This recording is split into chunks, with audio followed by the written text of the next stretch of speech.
बात आज के न्यूज चैनल के समाचार बुलेटिन में आपका स्वागत है। मैं हूं पारुल शर्मा और पेश है आज के मुख्य समाचार। सच्ची बात पक्की बात। सबसे पहले देखते हैं हेडलाइंस।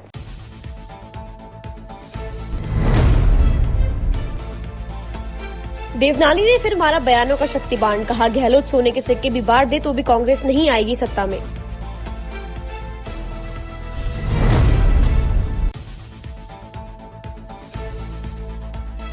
खेल महाकुंभ के आयोजन में जुटा अजमेर, नगर निगम के आयोजन में हजारों खिलाड़ी लेंगे भाग।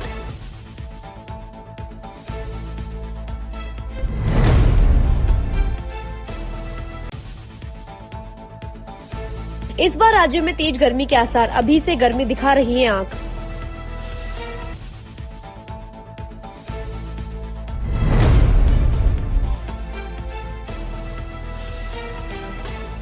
अंगूर की बेटी ने चलती ट्रेन में सिपाही से मचवाया उत्पात, मामला पहुंचा थाने तक।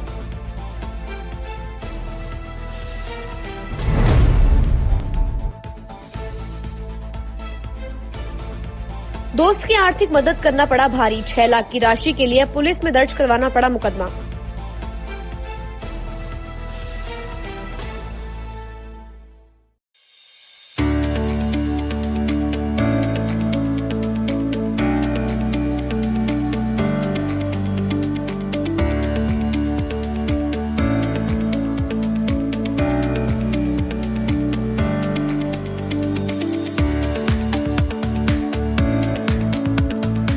ए सर्किट मामू नहीं बनने का, रेडीनेट फाइबर लगाने का। इंटरनेट बोले तो रेडीनेट फाइबर नेट। डिटेल्स के लिए 7412001234 पे कॉल लगाने का। सही है भाई। इंटरनेट बोले तो रेडीनेट fibre.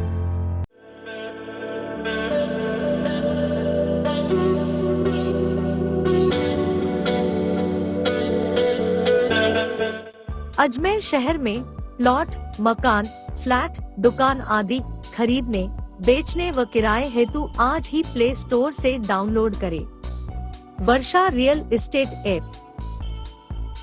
Varsha real estate, a unit of Varsha group, lets you live better.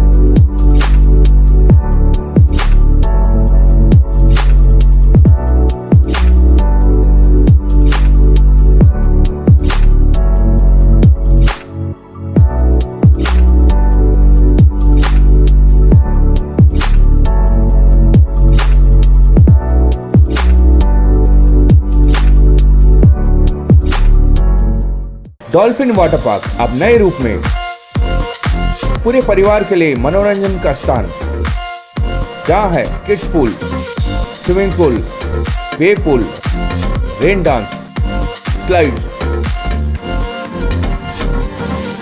Garden, food court. तो चले आइए Dolphin Water Park near Nareli Jain temple, national highway 8, ग्राम गुवाड़ी, अजमेर। कॉन्टैक्ट 9950274420। मनोरोग चिकित्सक कौन है? आज के व्यस्ततम जीवन में उदासी, चिड़चिड़ापन, शक, वहम, माइग्रेन, याददाश्त में कमी, मंदबुद्धि, अर्थहीन बातों, मिर्गी, हिस्टीरिया और नशे की लत जैसे रोग और लक्षण होना आम बात है। ऐसे लक्षण प्रतीत होने पर हमें किसी मनोरोग विशेषज्ञ से परामर्श या काउंसलिंग करने की आवश्यकता होती है। रविवार को शाम 7 बजे हम आपकी सीधी मुलाकात मनोरोग एवं नशा मुक्ति विशेषज्ञ जेएलएन चिकित्सालय के वरिष्ठ प्रोफेसर एवं विभागाध्यक्ष डॉक्टर महेंद्र जैन से करवाएंगे। यह कार्यक्रम बात आज की radiant channel number 251, RM channel number 21, साथ ही फेसबुक और यूट्यूब पर लाइव दिखाया जाएगा।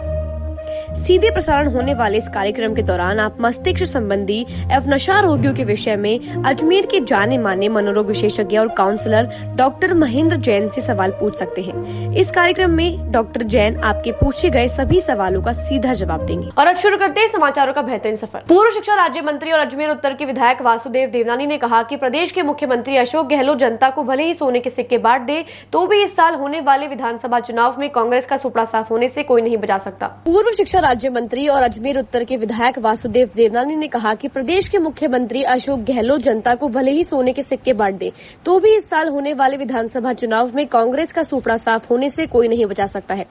देवनानी के अनुसार राज्य सरकार में फैले जंगल राज, कुशासन, भ्रष्टाचार, महिला अत्याचार से अजमेर की जनता काफी त्रस्त है। इसलिए अजमेर के 8 सीटों स्थानीय प्रदेश में भाजपा प्रचंड बहुमत के साथ सत्ता में आएगी। देवनानी ने राज्य सरकार और जिला प्रशासन पर आरोप लगाते हुए कहा कि महंगाई राहत कैंप लगाकर जनता को केवल परेशान करने के सिवाय कुछ भी नहीं किया जा रहा है। जो काम ऑनलाइन हो सकता है, इसके लिए जनता को क्यों बुला रहे हैं? देवनानी ने कहा कि जो काम ऑनलाइन रजिस्ट्रेशन से हो सकता है, उसके लिए जनता को कैंपों में बुलाकर धक्के खिलाए जा रहे हैं। यह महंगाई कैंप नहीं, मजबूरी कैंप है। महंगाई राहत कैंप का अवलोकन करने के नाम पर शुक्रवार को हुआ गहलोत का अजमेर का दौरा पूरी तरह विफल साबित रहा है। अजमेर की समस्याओं के समाधान के लिए गहलोत ने अपने भाषण में कोई जिक्र नहीं किया, जिससे जनता को भारी निराशा हाथ लगी है। गहलोत की सभा में गरीब मजदूरों को जबरन लाया गया। देवनानी ने शनिवार को अपने निवास पर आयोजित प्रेस कॉन्फ्रेंस में कहा कि गहलोत की सभा में नगर निगम के सफाई और अन्य कर्मचारियों को विजय लक्ष्मी पार्क लाया गया। जगह जगह से कमजोर तबके के लोगों और मजदूरों को लाया गया। जब गहलोत के आने में देरी हुई और लोग जाने लगे तो प्रशासनिक अधिकारियों ने गेट पर ताले लगाकर लोगों को रोका। एबीवीपी के कार्यकर्ता ज्ञापन देने की अनुमति लेने एडीएम सिटी के पास गए तो उन्हें हिरासत में ले लिया गया। यह लोकतंत्र के लिए बहुत ही चिंताजनक बात है। इससे साबित होता है कि गहलोत जन विरोध का कितना डर सताया हुआ है। अजमेर में जो इनके कांग्रेस की स्थिति है, उससे बहुत बड़ा चिंताजनक है, क्योंकि अभी तक राजस्थान के अंदर वैसे तो 20 जिलों में अभी तक अध्यक्ष ही नहीं बना पाए हैं, संगठनात्मक ढांचा नहीं है, और उनको लगता है कि मेरे जाने से कुछ होगा। फिर उन्होंने अपना एक सिपा सालार को यहाँ नियुक्त कर रखा है, जिसके कारण से कांग्रेस का संगठन और दूरी होते जा रही हैं। और मुझे लगता है कि इसके कारण से कहीं अपने एक सज्जन को या अपने एक चेले को यहाँ शायद एस्टैब्लिश करने के लिए आ रहे हों, ये तो मैं कह नहीं सकता। हालांकि मुख्यमंत्री हैं, दौरा कर सकते हैं, दौरे करें, उसमें कोई आपत्ति नहीं है, लेकिन दौरे करें, अजमेर की जनता के समस्याओं के समाधान करने हेतु करें, तो निश्चित रूप से अजमेर की जनता को लाभ होगा। हम वर्षों से मांग कर रहे हैं कि हमारी पानी की समस्या की सुनो, वो न सुन करके केवल अपने एक सिपा सालार को यहाँ लाने के स्थापित करने से आपका मकसद पूरा नहीं होगा। कल मुख्यमंत्री का अजमेर दौरा पूरी तरह विफल रहा। उन्होंने जिस महंगाई राहत कैंप का में शामिल हुए, वह वास्तव में महंगाई राहत कैंप नहीं, वह एक तरह से मजबूरी कैंप है, क्योंकि सारी सुविधाएं बंद कर दो और उसके बाद रजिस्ट्रेशन के लिए लोगों को मजबूर करो। लोग पेंशन के लिए और बाकी अपनी आवश्यकताओं को पूरा करने के लिए कैंप में उपस्थित हुए। वह भीड़ को देख करके कह रहे थे कि अजमेर नया इतिहास रचने जा रहा है, कि कल भीड़ वास्तव में जनता की नहीं थी, वह लाई गई, जिसमें नगर निगम के कर्मचारियों से लेकर के बाकी कई लोगों को लाया गया था, और वह भी समय के रहते हुए जाने लगे। उनको तो रोकने के लिए दरवाजे को बंद करके और ताला लगाना पड़ा। ऐसी स्थिति में यदि मुख्यमंत्री कहें कि हमारा ये कैंप सफल रहा और इतनी भीड़ उमड़ी, और साथ में उन्होंने ये कहा कि अब जो है नया इतिहास ये दौरा रचेगा, यह इतिहास निश्चित रूप से रचेगा। अभी कांग्रेस के अजमेर ज़िले में 2 विधायक हैं, कल कांग्रेस के संयोग से वो दोनों विधायक कल अनुपस्थित रहे। इस बार तो 8 में से 8 विधायक भारतीय जनता पार्टी के आएंगे, और प्रदेश में भी नया इतिहास रचा जाएगा, जब कांग्रेस की केवल एक फॉर्च्यूनर गाड़ी जितने एमएलए आएंगे। ये मैं नहीं कह रहा हूँ, ये खुद इनके मंत्री तक कह रहे हैं, क्योंकि यदि वो चाहते तो जनता को, बुजुर्गों को और महिलाओं को ये तकलीफ़ नहीं होती, और सारी उनको ये चीज़ें ऑनलाइन वो प्रदान कर सकते थे। मैं तो कह रहा हूँ वो कितनी बार भी आ जाएं, अजमेर की जनता उनके भुलावे में नहीं आ सकती। वह चाहे सोने के सिक्के भी बांट दें तो भी मुख्यमंत्री की कांग्रेस वापस सरकार नहीं बना सकती, ये वो अच्छी तरह समझ लें। और दूसरा मुझे जो कहना है कि इस बार उन्होंने लोकल कांग्रेसियों को भी एक तरह से नकारा साबित कर दिया कि अजमेर की सारी कमान, जिसका अजमेर के साथ कोई संबंध कभी पहले नहीं रहा, पिछले 3-4-5 महीने में आकर के जब अपनी बिछायत करने लगे, उसके कारण से कांग्रेसियों में भी काफ़ी बड़ी निराशा है। सम्राट पृथ्वीराज चौहान खेल महाकुंभ का आयोजन शहर के विभिन्न मैदानों पर आगामी 13 से 21 मई तक किया जाएगा। इस खेल महाकुंभ में पहली बार रिकॉर्ड 13 खेलों के आयोजन को शामिल किया गया है। पुरुष एवं महिला वर्ग में आयोजित इन खेलों के लिए अजमेर जिले के खिलाड़ी ही भाग ले सकेंगे। सम्राट पृथ्वीराज चौहान खेल महाकुंभ का आयोजन शहर के विभिन्न मैदानों पर आगामी 13 से 21 मई तक किया जाएगा। इस खेल महाकुंभ में पहली बार रिकॉर्ड 13 खेलों के आयोजन को शामिल किया गया। पुरुष एवं महिला वर्ग में आयोजित इन खेलों के लिए अजमेर जिले के खिलाड़ी ही भाग ले सकेंगे। नगर निगम के तत्वाधान में आयोजित इस 9 दिवसीय खेल महाकुंभ में कबड्डी, वॉलीबॉल, शतरंज, badminton, hockey, rifle shooting, basketball, कुश्ती, टेनिस, साइकिलिंग, मैराथन दौड़, कराटे एवं तीरंदाजी खेलों को शामिल किया गया है। आयोजन समिति के प्रमुख महापौर ब्रजलता हाड़ा, उप महापौर नीरज जैन एवं आयुक्त सुशील कुमार ने शनिवार को यहां खेल महाकुंभ की जानकारी देते हुए बताया कि यह पहला अवसर है जब अजमेर में इतने बड़े स्तर पर खेलों का आयोजन किया जा रहा है। इन खेल स्पर्धाओं में भाग लेने वाले विजेता एवं उप विजेता खिलाड़ियों को पुरस्कारों के साथ साथ सभी प्रतिभागियों को प्रमाण पत्र प्रदान किया जाएगा। उप महापौर जैन ने बताया कि अधिकांश खेल प्रतियोगिताएं चंद्रप्रदाई नगर स्थित सम्राट पृथ्वीराज चौहान खेल stadium, Patel stadium, Karni sports shooting range, Hillview tennis academy, Rajput hostel में आयोजित किए जाएंगे। इन प्रतियोगिताओं के सफल आयोजन हेतु सभी खेलों के विशेषज्ञ, प्रशिक्षक एवं पूर्व खिलाड़ियों को शामिल करते हुए उनकी सेवाएं ली जाएंगी। सम्राट पृथ्वीराज चौहान खेल महाकुंभ का आगाज 13 तारीख को होने वाला है। 13 से लेकर 21 के मध्य तकरीबन 13 खेल इस बार होने वाले हैं और उसमें से जो तीरंदाजी प्रतियोगिता वो कल सुबह 9 बजे हमारा जो करनी शूटिंग रेंज लोहागल में वहाँ प्रारंभ होने वाली, जहाँ 100 से ज़्यादा बच्चे अपने तीरंदाजी का हुनर दिखाने वाले हैं। और इसके अतिरिक्त 13, 14, 15 और 16, 17, 18, 19, 20, 21, 13 से 21 के मध्य कुश्ती, कबड्डी, वॉलीबॉल, बास्केटबॉल, हॉकी, शतरंज, निशानेबाजी, साइकिलिंग और मैराथन खेल नगर निगम अजमेर द्वारा आयोजित किया जा रहा है। इस सम्राट पृथ्वीराज चौहान खेल महाकुंभ में होने वाले हैं, जिसमें कुछ खेलों की एंट्रीज 11 तारीख तक ली जाएगी और कुछ खेलों की एंट्रीज 15 तारीख तक ली जाएगी।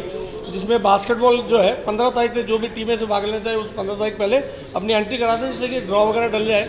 आज इसको लेकर के सभी कोचेज़ की और जो ऑफिशियल्स हैं उनकी मीटिंग हुई और वॉलंटियर्स की मीटिंग आयोजित की गई, जिसमें सारी रणनीति पर चर्चा की गई है और इसी तैयारियों को मूर्त रूप देने का मूर्त रूप दी गई। राजस्थान में इस बार तेज गर्मी पड़ने के आसार हैं। लगातार बढ़ते तापमान से दिन और रात में तेज गर्मी हो गई है। अजमेर में दिन का अधिकतम तापमान 47 डिग्री सेल्सियस से अधिक रहा। दिन में चढ़ते पारे के साथ ही रात में भी तेज गर्मी का असर देखने को मिल रहा है। राजस्थान में इस बार तेज गर्मी पड़ने के आसार हैं। लगातार बढ़ते तापमान से दिन और रात में गर्मी तेज हो गई है। अजमेर में दिन का अधिकतम तापमान 37 डिग्री सेल्सियस से अधिक रहा। दिन में चढ़ते पारे के साथ ही रात में भी तेज गर्मी का असर देखने को मिल रहा है। गर्मी तेज होते ही लोगों ने ठंडे पेय पदार्थ पीना शुरू कर दिया है। जहां जिसको मौका मिले गन्ने का रस, ठंडी छाछ, लस्सी लोग पीकर गर्मी से राहत पा रहे हैं। मौसम विभाग के अनुसार राज्य में अगले 3-4 दिन मौसम पूरी तरह शुष्क रहने की संभावना है। साथ ही मई के अंत से तापमान में हल्की बढ़ोतरी होने की संभावना है। राजस्थान में सभी शहरों में पूरे दिन तेज गर्मी रही। दिन का अधिकतम तापमान 35 डिग्री सेल्सियस से अधिक मिला। 4 दिनों से मौसम बहुत ही परिवर्तन हो रहा है और गर्मी की दिनों दिन गर्मी बढ़ती जा रही है। इस गर्मी के अंदर विशेष तौर से बच्चों का ध्यान रखें, बड़ों का ध्यान रखें, घर से बाहर बेवजह ना निकलें, कोई कार्य हो तो निकलें। इतनी गर्मी हो रही है कि इस गर्मी से बचाव के लिए समय समय पर लिक्विड लेते रहें। और आपके चैनल के माध्यम से मैं ये सभी लोगों को कहना चाहता हूँ कि जब भी घर से बाहर कोई ज़रूरी कार्य हो और निकलना हो तो लिक्विड पानी साथ लेकर निकलें और समय समय पर नींबू पानी लेते रहें। और बच्चों का विशेष ध्यान रखें, बच्चों को दोपहर के अंदर घर से बाहर निकलने न दें। इस प्रचंड गति में जो गर्मी जो हो रही है, इसके अंदर लू इतनी बढ़ती जा रही है कि आम जनों के लिए बहुत समस्या खड़ी हो रही है। और बुजुर्गों को विशेष ध्यान रखें, बुजुर्गों को समय समय पर दवाइयाँ भी देते रहें। इस लू से ऐसा नहीं कि कोई प्रॉब्लम क्रिएट हो जाए। और विशेषकर अपने स्वास्थ्य का ध्यान रखें। मेरा ये सभी लोगों से निवेदन है। और कोई काम हो सुबह शाम तो ही निकले, घर से ज़रूरी काम हो तो निकले, नहीं तो बेवजह ना निकले और अपने आप को बचाएं और अपने स्वास्थ्य को बचा कर रखें। मेरा आप सभी से विशेष निवेदन है। और ठंडा पानी लेते रहे समय समय पर लिक्विड, ताकि शरीर में कोई लिक्विड की कमी ना हो और बेवजह आपके स्वास्थ्य को कोई परेशानी नहीं हो। अजमेर पुलिस के दरगाह थाने के त्रिपोलिया गेट पुलिस चौकी इंचार्ज एएसआई राजाराम यादव और टीटीई ट्रेन में सीट को लेकर भिड़ गए। इसके बाद एएसआई राजाराम और सिपाही को रतलाम रेलवे स्टेशन पर ही उतार लिया गया। एएसआई और टीटीई ने एक दूसरे के खिलाफ रतलाम जीआरपी थाने में मामला दर्ज कराया है। अजमेर पुलिस के दरगाह थाने के त्रिपोलिया गेट पुलिस चौकी इंचार्ज एएसआई राजाराम यादव और टीटीई ट्रेन में सीट को लेकर भिड़ गए। इसके बाद एएसआई राजाराम और सिपाही को रतलाम रेलवे स्टेशन पर ही उतार लिया गया। एएसआई और टीटीई ने एक दूसरे के खिलाफ रतलाम जीआरपी थाने में मामला दर्ज करवाया। सोशल मीडिया पर वायरल हो रहे वीडियो में जिसमें एएसआई की टी-शर्ट फटी हुई और वह बिना चप्पल के खड़े होकर जीआरपी के पुलिस जवानों से विनती करते नजर आ रहे हैं। दरगाह थाने के एएसआई राजाराम यादव व सिपाही भरत बलात्कार के आरोपी की तलाश में मुंबई गए थे, जहां से लौटते समय एएसआई राजाराम व सिपाही भरत बांद्रा अजमेर ट्रेन के A1 कोच में बैठे थे। कोच में उनकी एक सीट जहां कंफर्म थी, वहीं दूसरी सीट आरसी में थी। सीट को लेकर टीटी जगदीप सिंह और अजीत कुमार सिन्हा व एएसआई राजाराम का विवाद हो गया।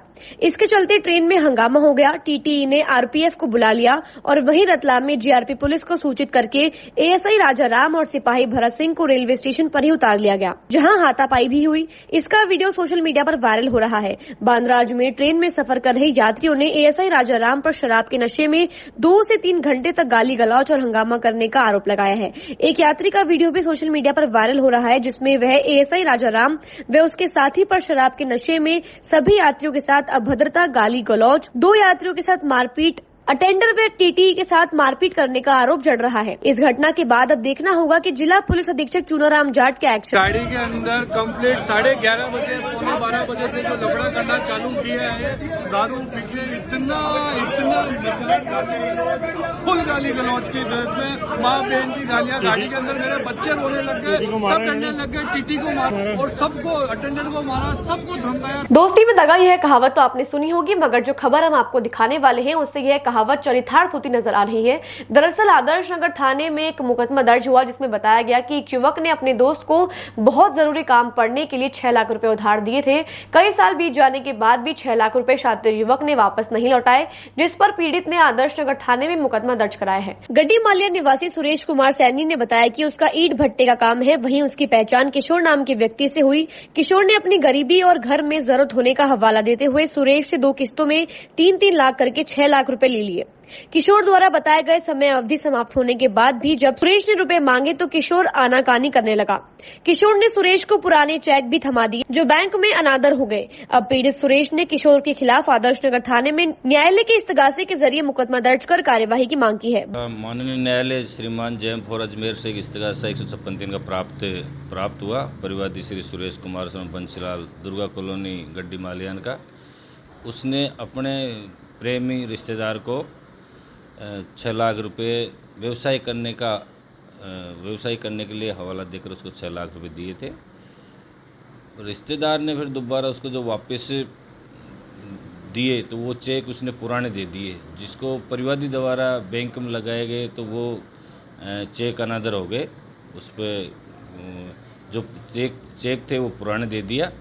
तो इसी का धोखाधड़ी की गई है उसके साथ में। तो इसका एक मुकदमा नंबर 127/23 में दर्ज कर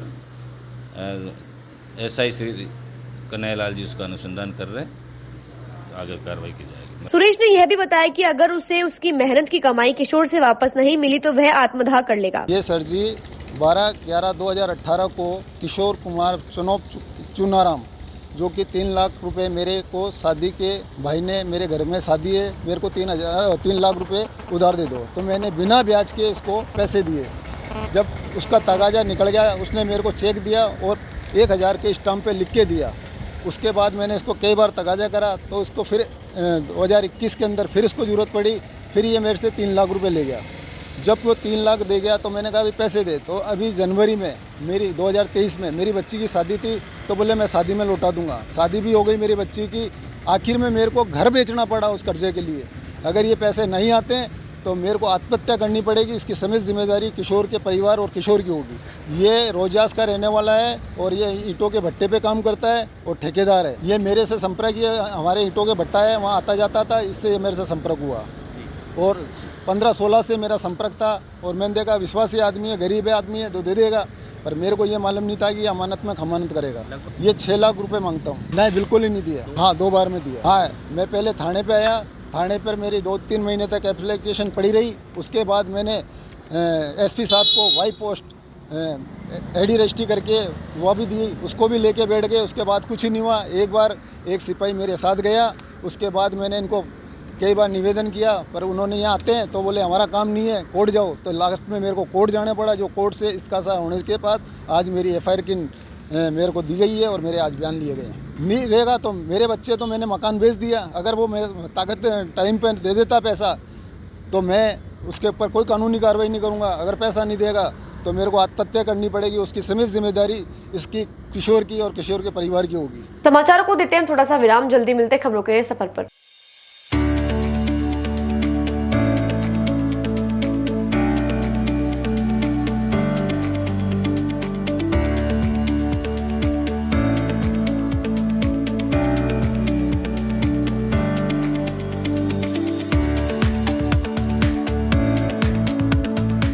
ए सर्किट मामू नहीं बनने का, रेडीनेट फाइबर लगाने का। इंटरनेट बोले तो रेडीनेट फाइबर नेट। डिटेल्स के लिए 7412001234 पे कॉल लगाने का। सही है भाई। इंटरनेट बोले तो रेडिनेट फाइबर।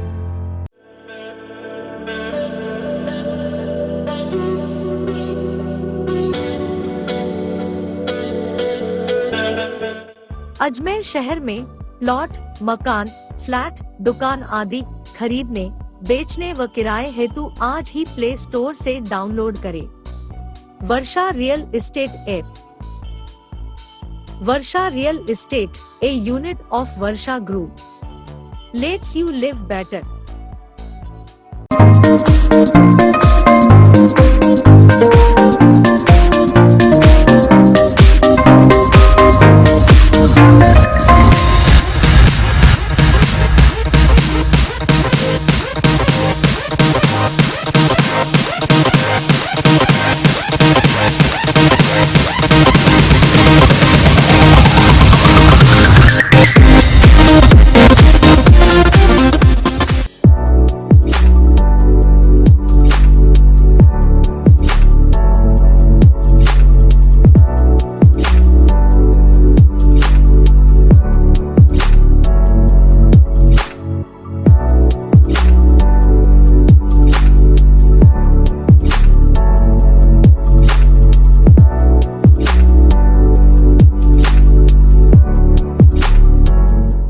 डॉल्फिन वाटर पार्क अब नए रूप में पूरे परिवार के लिए मनोरंजन का स्थान, जहां है kids pool, swimming pool, wave pool, rain dance, slides,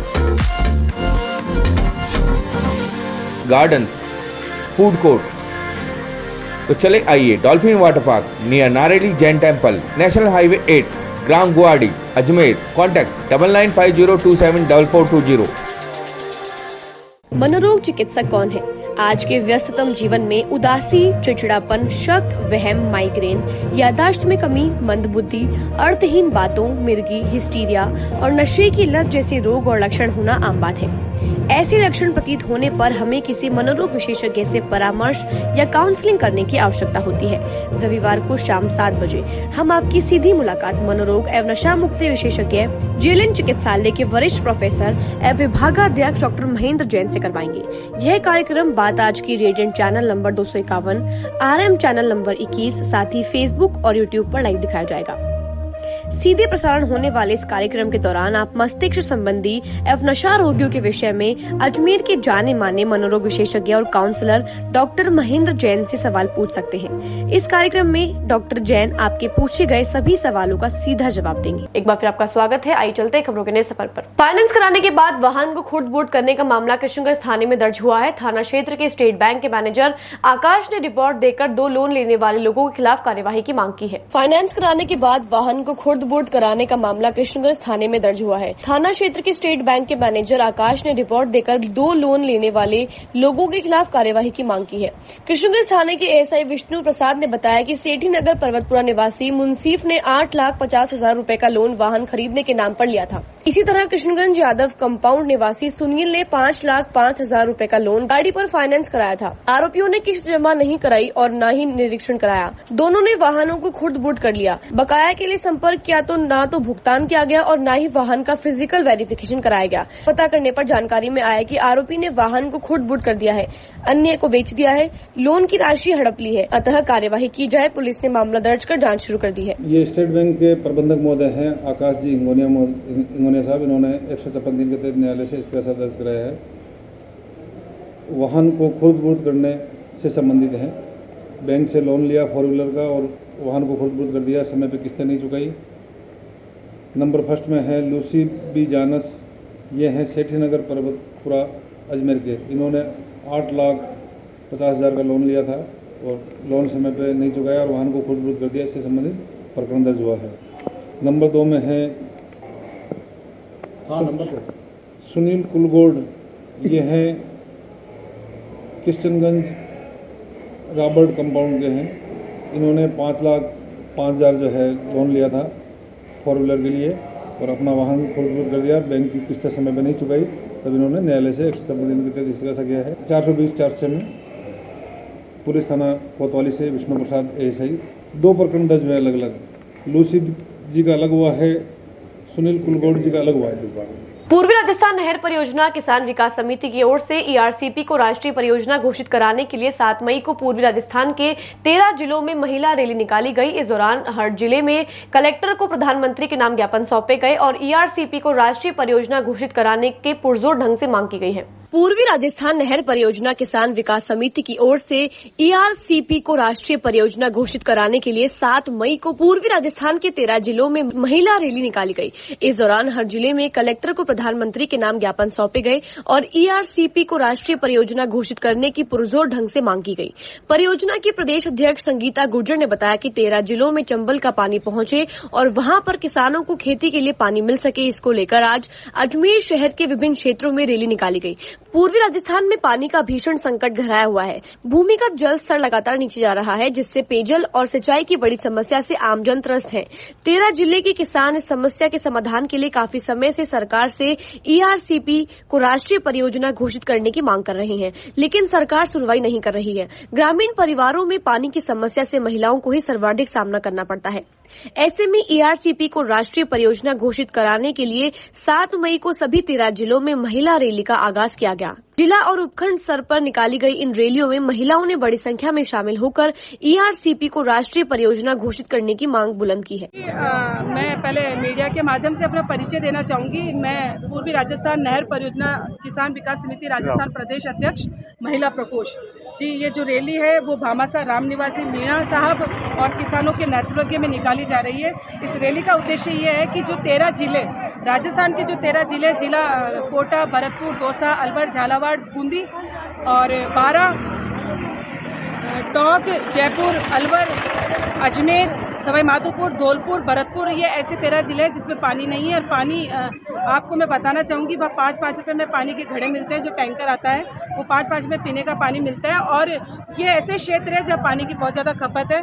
700-800 800 feet boring खोदने के बावजूद लोगों को पानी प्राप्त नहीं हो रहा। और यदि पानी प्राप्त हो भी जाता है तो उसमें फ्लोराइड की मात्रा इतनी ज़्यादा होती है कि पेट में पथरी का होना, घुटनों का काम नहीं करना, माँ के पेट में ही बच्चों को बीमारियां पैदा होना, इस तरीके की बहुत ज़्यादा असुविधा हो रही है। तो हमारा जैसे कि जब राजस्थान सरकार से हम लोगों ने रूबरू बात की थी तब उन्होंने ये कहा था कि हमारे पास बजट इतना नहीं है, जितना बजट था उन्होंने लागू किया है। बाकी उनका ये कहना है कि हमारे पास बजट इसलिए हम राजस्थान नहर परियोजना तो ये है। अब हम ये केंद्र की सरकार से ये चाहते हैं कि केंद्र की सरकार जो केंद्र में बैठी हुई सरकार, जो मोदी सरकार केंद्र की बैठी तो गूंगी बैठी सरकार यदि हमारी बात नहीं सुन रही है तो इन ढोलों के माध्यम से उनको आवाज़ करके हम ये सुनाना चाहते हैं। ये जो महिलाएं हैं, महिला रैली आज जिला अजमेर के अंदर निकली है कि आप इस पूर्वी राजस्थान नहर परियोजना को राष्ट्रीय परियोजना घोषित करें, जिससे कि पूर्वी राजस्थान के 13 जिलों में चंबल मैया का पानी नहरों द्वारा खेतों खेतों में आ सके, किसानों का जीवन सफल हो। ये रैली अजमेर की पावन भूमि से वैशाली नगर देवनारायण भगवान से स्टार्ट है और कलेक्ट्रेट तक जाएगी। यही है कि हमारी यही मांग है कि इतने दिन तो पुरुष ही उतरते थे रोडों के ऊपर, लेकिन आज आप देख रहे हो कि हजारों की संख्या में महिलाएं उतरी है इस रैली के अंदर। हमारी रैली का ये उद्देश्य है कि आप पूर्वी राजस्थान नहर परियोजना को राष्ट्रीय परियोजना घोषित करें, जिससे कि आप ये बजट पास हो सके और 13 जिलों के अंदर नहरों द्वारा चंबल मैया का पानी खेतों खेतों में जा सके। अजमेर अल्पसंख्यक मामलात विभाग की ओर से रविवार को चौरसिया आवास वैशाली नगर आतिडांग क्षेत्र में हज यात्रा पर जाने वाले हाजियों के लिए प्रशिक्षण एवं टीकाकरण शिविर का आयोजन किया गया। हज यात्रा पर जाने वाले आजमीन को वैक्सीनेशन के साथ अन्य फॉर्मेलिटी पूरी कराई गई। अजमेर अल्पसंख्यक मामलात विभाग की ओर से रविवार को चौरसिया आवास वैशाली नगर आतिडांग क्षेत्र में हज यात्रा पर जाने वाले हाजियों के लिए प्रशिक्षण एवं टीकाकरण शिविर का आयोजन किया गया। हज यात्रा पर जाने वाले आजमीन को वैक्सीनेशन के साथ अन्य फॉर्मेलिटी पूरी कराई गई। जिला अध्यक्ष हज कमेटी के सैयद मुराद अली ने बताया कि हज यात्रा 2023 पर जाने वाले हाजियों के लिए राज्य सरकार द्वारा प्रशिक्षण एवं टीकाकरण शिविर लगाया गया। इसमें हज के दौरान विभिन्न स्थानों पर अदा की जाने वाली रस्मों और अरकान के बारे में बताया गया। चिकित्सा विभाग की डॉक्टर पायल माथुर ने दल के टीके लगाए। ये हाजियों का कैंप जो है कंप्लीट टोटल अजमेर जिले के 275 हाजी हैं और इनका आज कंप्लीट ये समझ ले कि टीकाकरण, वैक्सीनेशन और टोटल सारी फॉर्मेलिटी होने का आज ये अंतिम समापन है इनका। इसके बाद में इनका यहाँ मतलब 21 मई को फ्लाइट जो पहली फ्लाइट है, हो सकता है कुछ हाजियों की 21 मई को इनमें से अजमेर ज़िले वालों में से किसी का नंबर भी आ सकता है। और दूसरा यहाँ पे इनके लिए जो हमेशा की तरह हम जो व्यवस्था करते आए, तो वो व्यवस्था जो यहाँ खाने पीने का है, टीके की टीम है, उसके अलावा और भी मेरे जो साथी हैं स्टेट हज कमेटी के मेरे मेंबर जो हैं, हकीम साहब हैं, हमारे जिला अध्यक्ष है मुराद भाई हैं, हाजी सम्राट भाई हैं, डॉक्टर रमजान साहब है, कमरुद्दीन साहब जो यहाँ के ट्रेनर हैं, हम सब ने मिलकर के मशवरे से किया है कि भाई इस बार हमें हाजी लोगों को परेशानी ना हो किसी तरह की, चाहे गाड़ी की पार्किंग को लेकर के हो, चाहे रास्ता भटकने की हो, चाहे वो मतलब बैठने की व्यवस्था से हो, खाने पीने की व्यवस्था से हो, इस चीज़ को लेकर के हमने इस बार यहाँ कैंप किया है। ये एक दिन का ही कैंप है, मतलब ये सुबह 9 बजे से शुरू हुआ है और शाम 5 बजे तक ये कंपलसरी पूरा हो जाएगा। आजमीन को शिविर में टीकाकरण कर हेल्थ कार्ड वितरित किए गए। हज कमेटी के सदस्य मुबारक अली चीता ने बताया कि आजमीन को हज के दौरान उम्रह करने तथा मीना अरफात की जानकारी से संबंधित पुस्तक दी गई। माध्यम से सभी हाजियों को एहराम बांधना और मक्का मदीना में जो अरकान होते हैं वो सारे ही अरकान को सिखाए जा रहे हैं कि कैसे उनको तवाफ़ करना है, कैसे उनको सही करनी है और कैसे वहाँ जाना है, कैसे मस्जिद में दाखिल होना, सारे अरकान को सिखाए जा रहे हैं। 21 मई से इनकी फ़्लाइट है पूरे राजस्थान की, और अजमेर की फ़्लाइट ये कब देते हैं ये हज कमेटी के ऊपर है। नहीं, अभी तक कोई क्लियर नहीं है उसका। कितने लोग हज पे जा रहे हैं? ये अजमेर से 275 हाजी हैं जो इस बार हज पर जाएंगे। कितना गवर्नमेंट का जो लग रहा है 3,38,000 कुछ उनके रुपए हैं। सब्सिडी कुछ भी नहीं है, सब्सिडी पहले ही बंद हो चुकी थी और अभी भी कोई सब्सिडी नहीं है।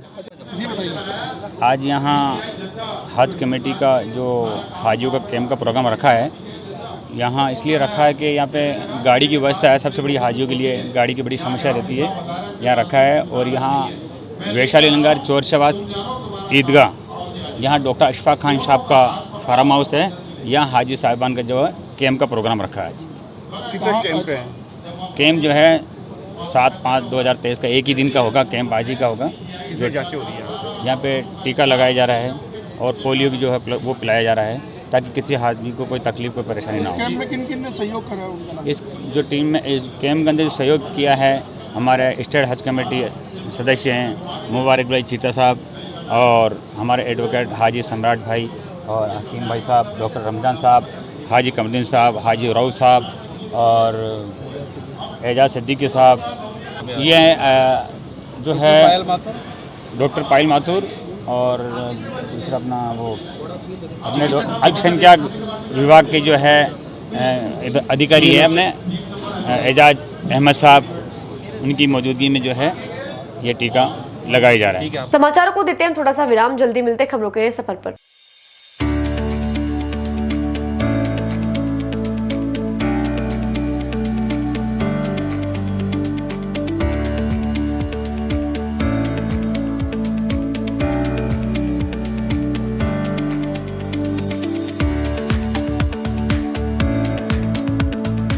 ए सर्किट मामू नहीं बनने का, रेडीनेट फाइबर लगाने का, इंटरनेट बोले तो रेडीनेट फाइबर नेट। डिटेल्स के लिए 7412001234 पे कॉल लगाने का। सही है भाई। इंटरनेट बोले तो रेडिनेट fibre.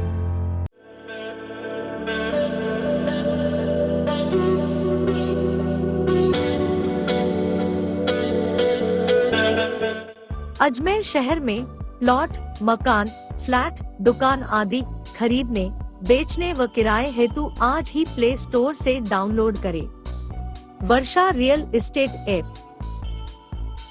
Varsha real estate, a unit of Varsha group, lets you live better.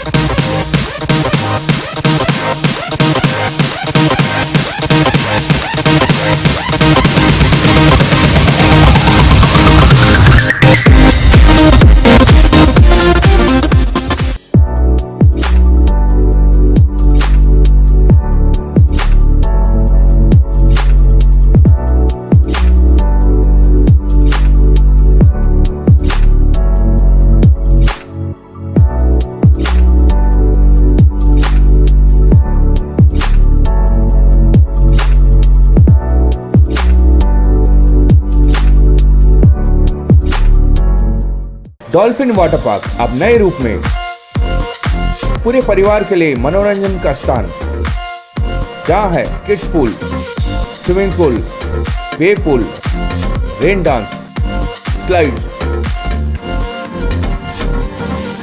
Garden, food court. तो चले आइए Dolphin Water Park near Nareli Jain temple, national highway 8, ग्राम गुवाहाटी, अजमेर। कॉन्टैक्ट 9950274420। मनोरोग चिकित्सक कौन है? आज के व्यस्ततम जीवन में उदासी, चिड़चिड़ापन, शक, वहम, माइग्रेन, याददाश्त में कमी, मंदबुद्धि, अर्थहीन बातों, मिर्गी, हिस्टीरिया और नशे की लत जैसे रोग और लक्षण होना आम बात है। ऐसे लक्षण प्रतीत होने पर हमें किसी मनोरोग विशेषज्ञ से परामर्श या काउंसलिंग करने की आवश्यकता होती है। रविवार को शाम 7 बजे हम आपकी सीधी मुलाकात मनोरोग एवं नशा मुक्ति विशेषज्ञ जेएलएन चिकित्सालय के वरिष्ठ प्रोफेसर एवं विभागाध्यक्ष डॉक्टर महेंद्र जैन से करवाएंगे।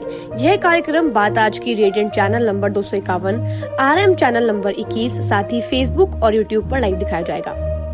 सीधे प्रसारण होने वाले इस कार्यक्रम के दौरान आप मस्तिष्क संबंधी एवं नशा रोगियों के विषय में अजमेर के जाने माने मनोरोग विशेषज्ञ और काउंसलर डॉक्टर महेंद्र जैन से सवाल पूछ सकते हैं। इस कार्यक्रम में डॉक्टर जैन आपके पूछे गए सभी सवालों का सीधा जवाब देंगे। एक बार फिर आपका स्वागत है। आइए चलते हैं खबरों के नए सफर पर। अजमेर में महाराणा प्रताप जयंती के उपलक्ष्य में संजीवनी रक्त क्रांति संघ द्वारा रक्तदान शिविर का आयोजन किया गया है, जो कि जॉन्सगंज स्थित चाणक्य विद्या मंदिर सेकेंडरी स्कूल में रखा गया है। अजमेर में महाराणा प्रताप जयंती के उपलक्ष्य में संजीवनी रक्त क्रांति संघ द्वारा रक्तदान शिविर का आयोजन किया गया, जो कि जॉन्सगंज स्थित चाणक्य विद्या मंदिर सेकेंडरी स्कूल में रखा गया है, जो कि गंज में स्थित है। संस्था का लक्ष्य 101 यूनिट प्लस रहा है, जिसमें अजमेर के जवाहरलाल नेहरू चिकित्सालय व जनाना हॉस्पिटल टीम को आमंत्रित किया गया है, जिसमें डॉक्टरों की टीम ने पूरा सहयोग दिया। संजीवनी रक्त क्रांति संघ के अध्यक्ष तरुण मेहरा ने बताया कि हमारे संजीवनी के पूरे कार्यकर्ताओं ने अपना सहयोग दिया और काफी समय के बाद ये संजीवनी रक्त क्रांति संघ द्वारा रक्तदान शिविर आयोजित किया गया है, जिसमें हमारे क्षेत्र के बड़े बुजुर्ग और स्थानीय पूर्व पार्षद का बहुत सहयोग रहा और डॉक्टरों द्वारा सभी रक्तदान किए गए उसको पूरी सेफ्टी के साथ ब्लड बैंक में स्टोर किया जाएगा। क्रांति जो संघ, ये जो अजमेर की संस्था है, तो ये आए दिन इस तरह के कैंप लगाती रहती है और जिस तरह आप देख रहे हैं कि यहाँ पे वास्तव में क्रांति आई हुई है और लोगों के मन में अंदर से एक उत्साह सा बढ़ रहा है और जो यूथ आ रहा है, जैसे चाहे बेटी आ रही है हमारी, चाहे बच्चे आ रहे हैं, वो लोग ब्लड देने के लिए उत्साहित हैं और बेड भी मतलब फुल हो चुके हैं, तो काफ़ी अच्छा मतलब रिस्पॉन्स मिल रहा है। और ये संजीवनी रक्त क्रांति हमेशा एक कैंप एरिया वाइज लगाती रहती है। जब भी किसी को जरूरत पड़ती है तो निस्वार्थ भाव से उनको यहाँ पर सेवा भी देते हैं और उनको ब्लड भी दिया जाता है। तो ऐसी सेवाएं देते रहना चाहिए, रक्त देना चाहिए, क्योंकि ये रक्त आपका पता नहीं किसके काम का, किसकी जान बचाने का आ जाए। और साथ ही में हेलमेट भी दिए जा रहे हैं, तो हेलमेट लगाकर हमें गाड़ियाँ चलानी चाहिए। कई बार दुर्घटना हो जाती है, उस दुर्घटना में हमें ब्लड की जरूरत पड़ती है, तो वो ब्लड यहाँ के द्वारा एक दिलाया जाता है, सेवाएँ दी जाती हैं और यहाँ पूरी टीम लगकर ये निस्वार्थ भाव से यहाँ पर सेवा। आजकल आप देख रहे हैं कि पुरुष के साथ साथ आगे की श्रेणी में जो खड़ी रहती है महिलाएं खड़ी रहती हैं, और यहाँ पर नंबर जो लगा है महिलाओं का ज़्यादा लगा हुआ है। पुरुष तो दे ही रहे, उसके साथ मातृशक्ति भी एक अपने अंदर एक उत्साह लेकर आई है कि हमें भी ब्लड देना है। तो ये सभी में होना चाहिए कि ब्लड, रक्तदान, गौदान, कन्यादान, ये दान ऐसे होते हैं जो वास्तव में हमारे को अपने जीवन में कहीं ना कहीं फल देते हैं। पिछले दिनों हुई बारिश के चलते जंगली जानवर अपने बिलों से निकलकर शहरी क्षेत्र की ओर रुक कर रहे हैं। आज सुबह गणेश कुआड़ी पंचशील ए ब्लॉक के अंदर विश्वजीत गौरव के मकान में काले रंग का सांप घुस गया, उससे घर वाले दहशत में आ गए। पिछले दिनों हुई बारिश के चलते जंगली जानवर अपने बिलों से निकलकर शहरी क्षेत्र में रुक कर रहे हैं। आज सुबह गणेश कुआड़ी पंचशील ए ब्लॉक के अंदर विश्वजीत गौरव के मकान में काले रंग का सांप घुस गया, उससे घर वाले दहशत में आ गए। मकान मालिक विश्वजीत ने बताया कि मकान में सांप के फुकारने की आवाज आ रही थी। घर वाले डर गए और मकान के अंदर सभी सांप को ढूंढने लग गए। अचानक सांप पलंग के नीचे से निकला और रेंगने लगा। कुछ समय बाद विश्वजीत ने कहीं से सपेरे को बुलाया और बमुश्किल सांप को पकड़कर सुरक्षित जंगल में छोड़ दिया गया। तब जाकर घर वालों ने राहत की सांस ली। आज के समाचार बुलेटिन में बस इतना ही। कल फिर होगी आपसे मुलाकात, तब तक के लीजिए इजाजत। नमस्कार।